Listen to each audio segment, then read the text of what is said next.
welcome everybody to the July regular board meeting. This is time for visitors, public interaction and comment. I see there are no visitors here today, so I'll move on to approve the agenda with addendum. I'm going to make a motion, but I want to pull the item on the consent calendar. Okay, when we go to make the motion on the consent calendar, I'll have to make that motion and we'll pull it at that time.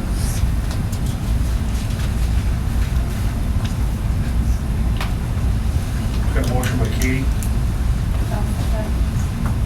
second by Wanda. Any discussion? Hearing none, all those in favor? Aye. Those opposed? Motion carries. Approve the minutes for the June 17th regular board meeting. So moved. We have a motion by Don. Who did I hear over here? Leslie. Second by Leslie. Discussion? Hearing none, all those in favor? Those opposed? Motion carries. Looks like you get to start on it. I'll go first today, how about? So, I thought I'd share with you, I had the privilege to go to Washington DC last week with two other superintendents from Region 5, as well as Paul Grange from Sourcewell, and Bill Otto, who is their lobbyist at the Capitol, both here at the state level and the national level. There's about 200 superintendents from all over the country that had the opportunity to sit here. People speak to the platform for AASA, the superintendent network in our field, and then we spent the day visiting actually with all staffers. We did not actually get to see any of the representatives or senators as they were all in sessions, but we got to visit with all of their top staffers and present some of the platform ideas that we wanted support from our local national reps.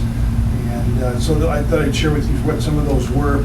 First one that we really pressed on and we're really going after was full funding for IDEA, which is the special ed legislation that came forward in 1972, I believe. When it was first initiated, it was said that it would be fully funded, which meant 40% funding by the federal government. It has never been higher than 18% in the history of IDEA, and it's currently at about 14%. And so what we've been pushing for is that they would actually live up to their word and fully fund that, and talked about how important that could be for all districts, as most of us are cross-subsidizing significant dollars to support our special ed programs that we have, and we certainly want to support those students in our schools and do the work that we're doing, but we'd like it to be funded as the mandates continue to grow. The money hasn't grown with that, the money has shrunk from that. So that was a big piece of it. The next one was the Higher Education Act reauthorization. That's really looking at how it's college funding, it's the post-secondary funding, but how it impacts us as in teacher prep and teacher recruitment and trying to get more people into the field of education. One of the stats we were given while out there is that currently there's 35% less people majoring in education than there were 10 years ago. So while we already see a shortage of educators applying for jobs, we're going to see in the next 5 to 10 years an even more significant hurt in that way.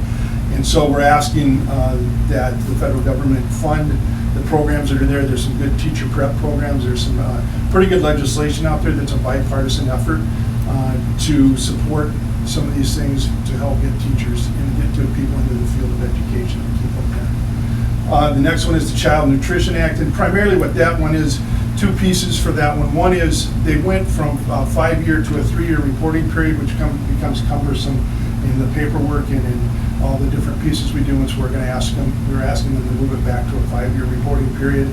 Then the other piece is, just escaped me, kind of modifying the smart snacks rules, that there'd be a little more flexibility in the kinds of snacks and things we can offer students, and helping us to keeping kids eating and giving them, certainly we want the healthy foods to continue, but we want them to have a little more flexibility in portion sizes and those kinds of things as they move forward. The next one was E-rate. E-rate is a funding stream that we have that we've used. It used to go for telephones and some different kinds of things. Now it's for connectivity. So like our new wireless things that we have put in, wireless things, the official technology term there. The new wireless ports that we put in, a lot of that's been paid through E-rate. And there's been talk of cutting that funding in some circles. It's all kind of rumor mill stuff right now on Capitol Hill, but it's that they continue to fund E-rate and can understand the importance of connectivity, especially in rural communities and communities that have a number of families experiencing poverty, so that they understand that connectivity is how we kind of bridge some of these gaps that we have in our communities. And then the last one is just the take that back, there's two more. Appropriations, which is just really the money we get, that they continue to fully fund education, that they continue to understand the importance of public education in our communities and in our states.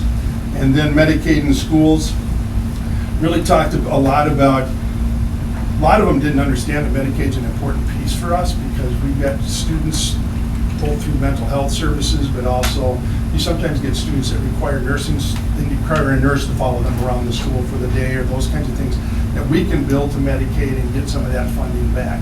And so we want to make sure that they enable us to continue that kind of process. And then through all of this, we talked about the paperwork glut that we face.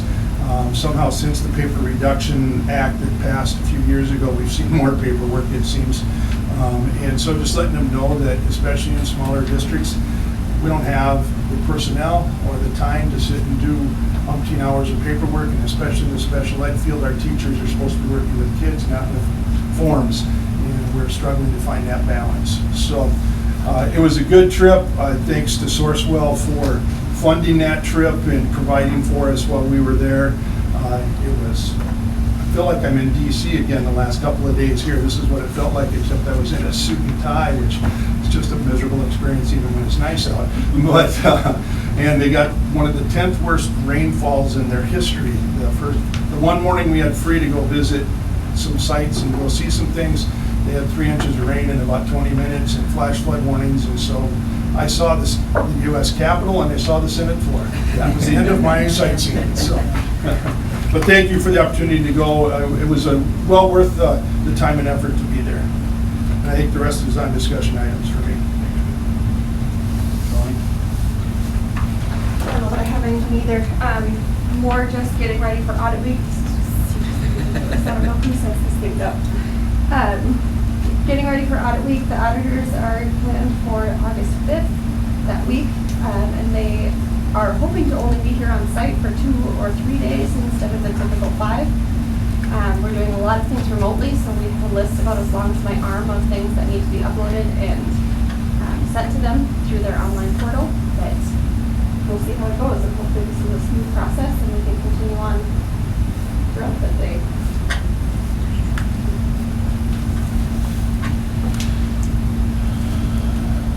Moving on to consent calendar.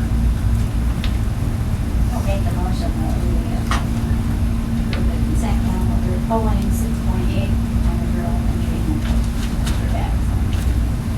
Motion on the table from Katie to approve the consent calendar, removing item 6.8 to the approval of the 2019-2020 elementary school student handbook. Second. Second by Don. Discussion? Hearing none, all those in favor? Those opposed? Motion carries.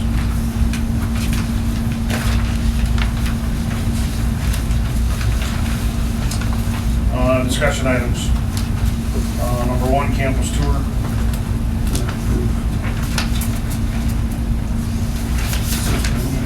Oh, is that on consent? Never mind.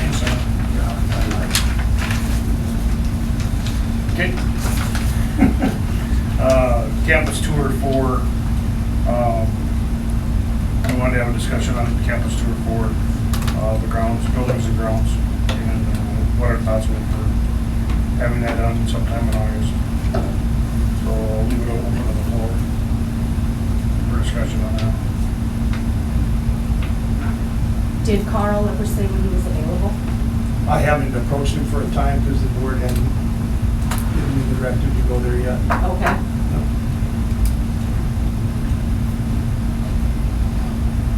I'm not Now, as far as campus tourism, my eyes, we rely on a lot of people to do a lot of things throughout the school.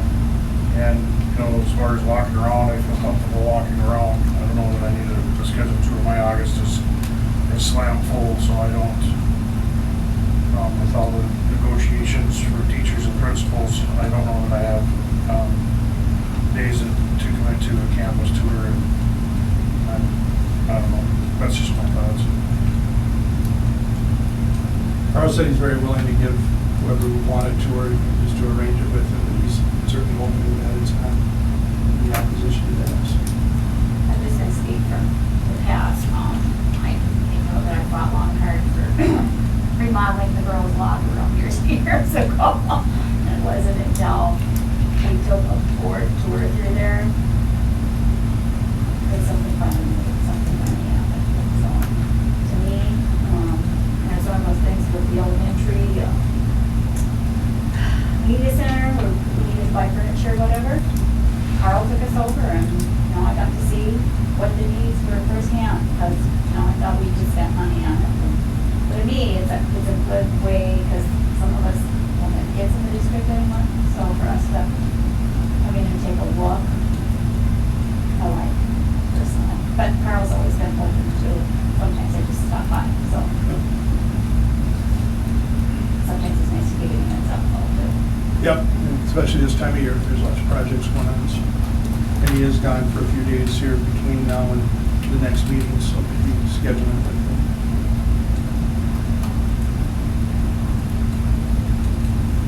I would like to. Just so then I know I have it on the calendar and not just copy Why don't I find a date that he's available, and those that want to come and do so can do so. And if you don't have a desire to, it's up to you. Does that sound fair? Yeah, sounds Okay, good. we'll do that.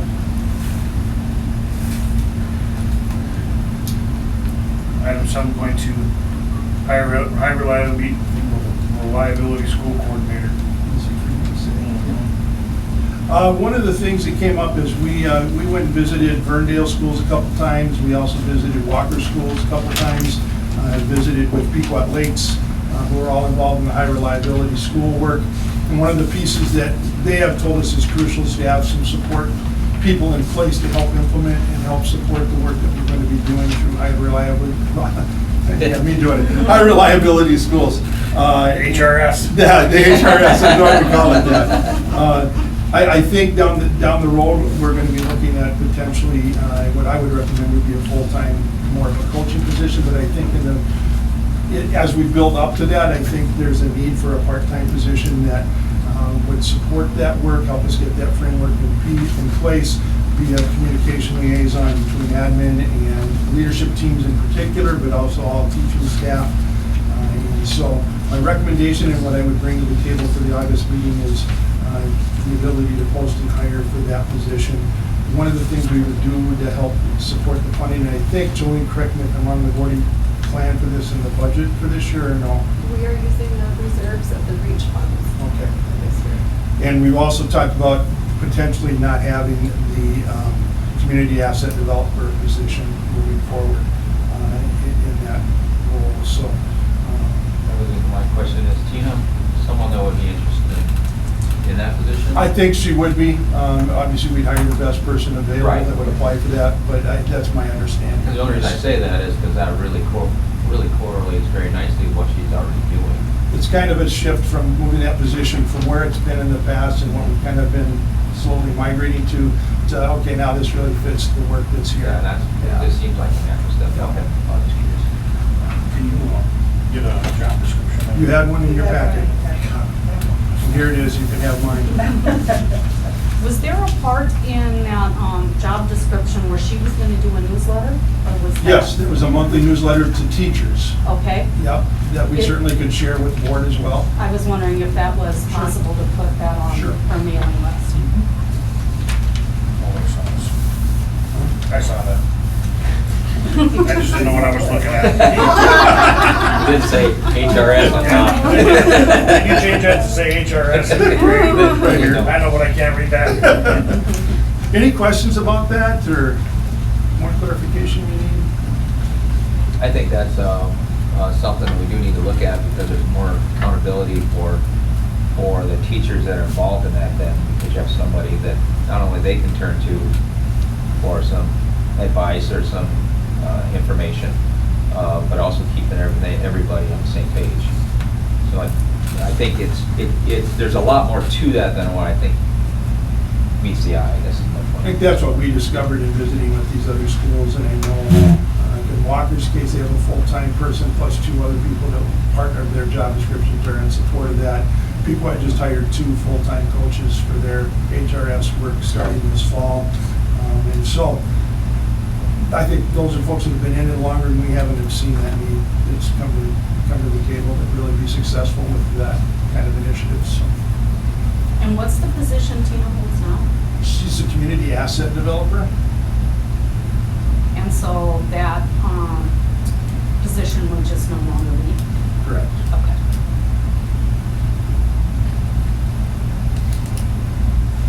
So will she still have community asset developer hours, or it'll all be nice, reliable schools coordinator hours? It'd be all HRS. Okay. There's some pieces within that fit some of the community asset pieces, but the intention would be HRS would be that position. That position, okay, perfect, thank you. Any other questions? Okay, item 7.3, committed for construction funds. We had some things on our plate, and we talked about spending some money and committing some funds for some projects that we needed done around here that, we need to be in compliance for. Number one, the gym. The old gym, we're not in compliance for what we need to have done there.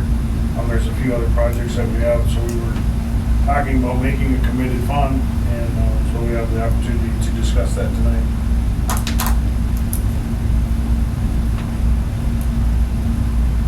What did we put in last year? We've done, I think we are at 4 different projects now. So we paid for a roofing remodel, we paid for the grandstands project, which isn't done yet, but the money is sitting there. We built the storage shed at the football field and the elementary media center. Well, how much did we put in last year? I don't know that we put any into it last year, it's still carried over from the year prior. Okay. Yeah, but it was $250 for the bleachers. It's like we're at 900,000. I think we're close. 850, 900, somewhere in there, David, because where we were the last time we made committed funds. And to me, it's a good tool to use to set aside funds for those projects that Yeah. need some money to do. When we set those funds aside, do we have to declare at the time we set the funds aside? We have in the past said how much we want and what the project is actually designated as. So 50,000 for the elementary library, and 50,000 for the storage shed or whatever it was. So if there's specific projects that we want to do, and we probably put a price tag on them. Can we do the windows out of the great hall, down the great hallway out of that project too, or is that some other Well, money? we talked about it, because we thought it was gonna be a larger sum, I think, that we ever, I feel like that's just on the capital list I now. think so. And Under long-term facility, did we get that under that? I think we did. Okay.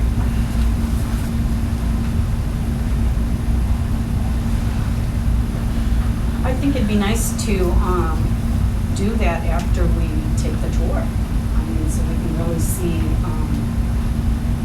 what the urgent needs are, and to help prioritize. Well, the gym we have to do. We don't have any choice on that, really. They have already given us, we've got. Years of extensions on that, so. And the other problem with that one is that we don't know what the ceiling on exactly what that cost of that project's gonna be, correct? So that's an issue. When we talk to, there is a little bit of contingency money that they put in there, just Right. in case of a whoops. I believe that after that you guys have talked to those guys up there, we know that there's going to be probably some issues.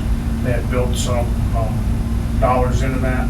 So I think that if we went with that, and it's gonna change now because it was a package bid, but if I think if you look at it, you're gonna be closer, might be, 5 to 10, but I wouldn't say that it's going to be anything bigger than that based on, if you say it's $50,000, I don't think it's going to be, double when you get to that point on that project. I think that there's enough in there because they're, it's just like soil samples and ground drilling samples and all that stuff.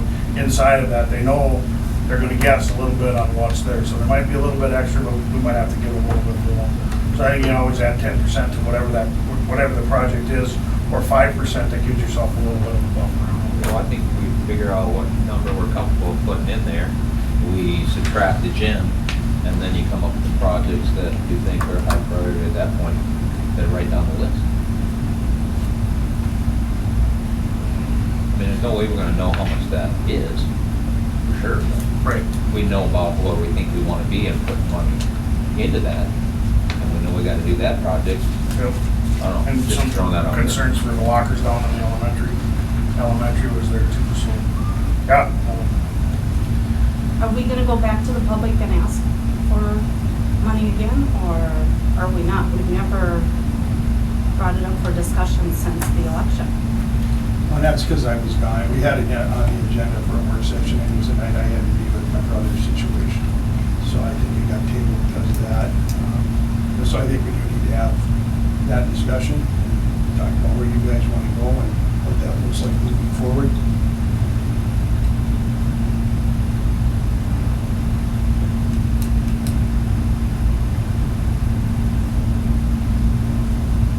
So are we willing to put it back on the agenda for next month or under discussion again?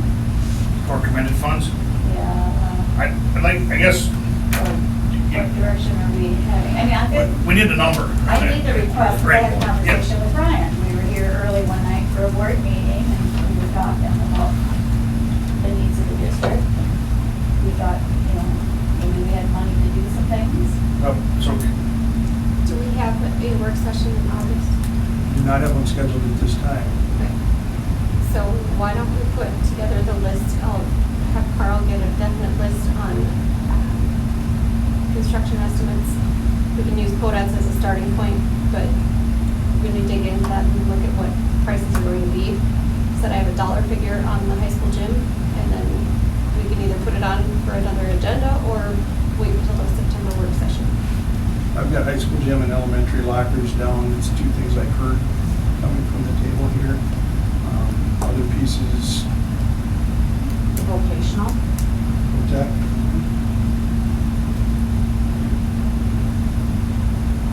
Well, I think this room was one of our issues, so. Oh, yeah, it was.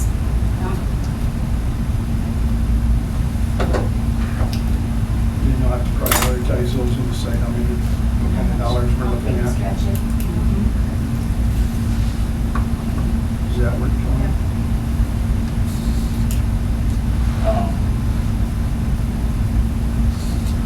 So discussion again in August? let's trying to see how they would do this. If we have the number, the overall number, so let's go, lockers, gym, lockers, library, or media center, and the career tech, put those on there, dollar figures, and then the number that you would recommend, overall. I mean, here's the thing. I mean, we have parameters that we need to stay in as far as being healthy, and I think the board has done a great job of keeping the school district healthy on that. So when I say the number, what that number would be is it 800,000? Is it 1.1? And then we can have that idea of, okay, we can get this accomplished, and we have those two numbers, or we can move it into it. We could move it into an action item if we have the discussion. We have it here. Yes, we're going to pick those two. If you give us a range, this is where we would be, and based on fund balance. So if we take $100 out the fund balance, would be at this percentage. If we took $900 out the fund balance, have that range so we could look at those projects that we have. We could have that discussion and then make a decision, or then move it to another. I mean, it's not like we're gonna approve it, they're gonna start on the gym in September. So It'll- Say there's, my recommendation then would be to wait for your September work session, because then audit week is completely done and those numbers are about as final as they're gonna get Okay, for this, closing this school year and moving into next year. So we have a better, Maybe it's good for the public to be informed and then they can weigh in. it's not a have to pass it in August or September kind of thing, it's something that. yeah, these can happen in any meetings.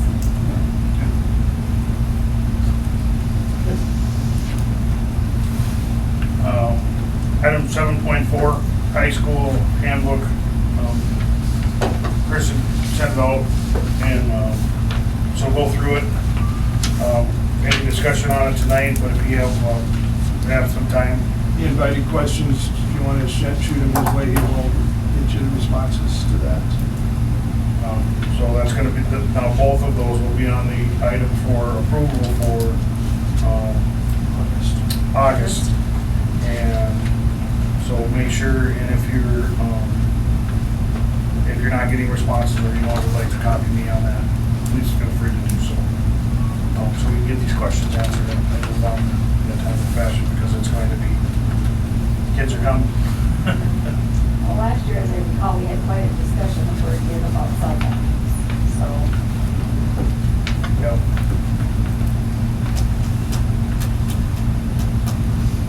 Now, if we go ahead with the headdress issue, which is on Chris's page 21, if someone moves into the district that wears the headdress for religious reasons or whatever, this would be against it, correct?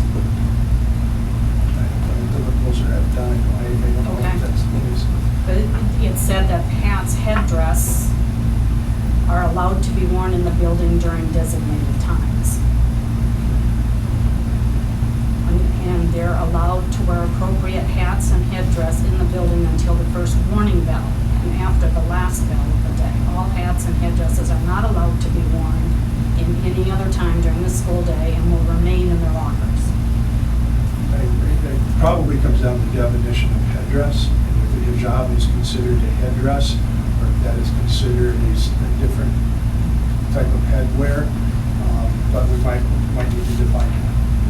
Okay?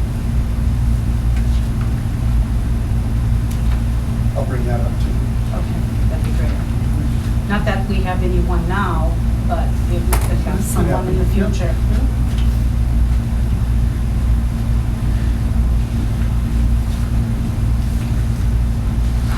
All right.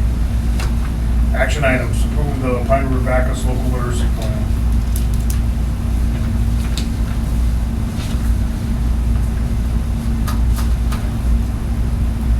Need a motion and a second for any discussions. Motion by Leslie. Second by Dave. Discussion? Any questions? So who will be in charge of seeing if it's successful or not? It's elementary principal's job. Okay? And so then he will let us know like every 6 months how it's going, or at the end of the year? He gives you a report. Usually there's one in the fall from the past year that we do, like in October, we do a data report that is reflective of the literacy plan. And then usually there's something in the springtime that talks about some of the progress they've made. Okay.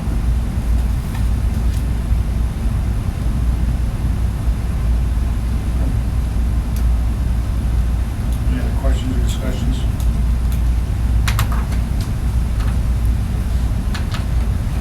Hearing none, all those in favor? Aye. Those opposed? Motion carries.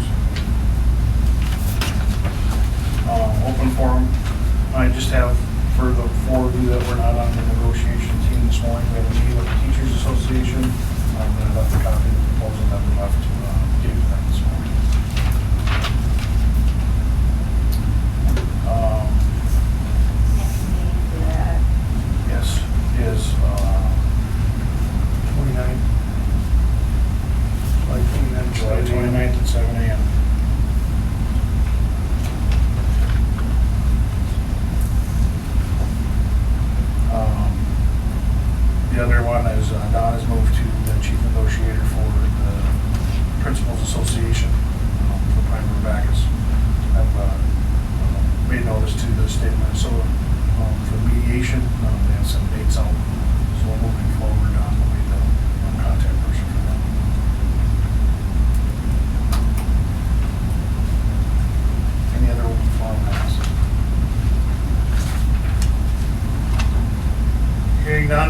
next regular scheduled board meeting is also on the 19th of August at 5:30 PM. High School Media Center. No other business before this board. Meeting is adjourned at 6:11.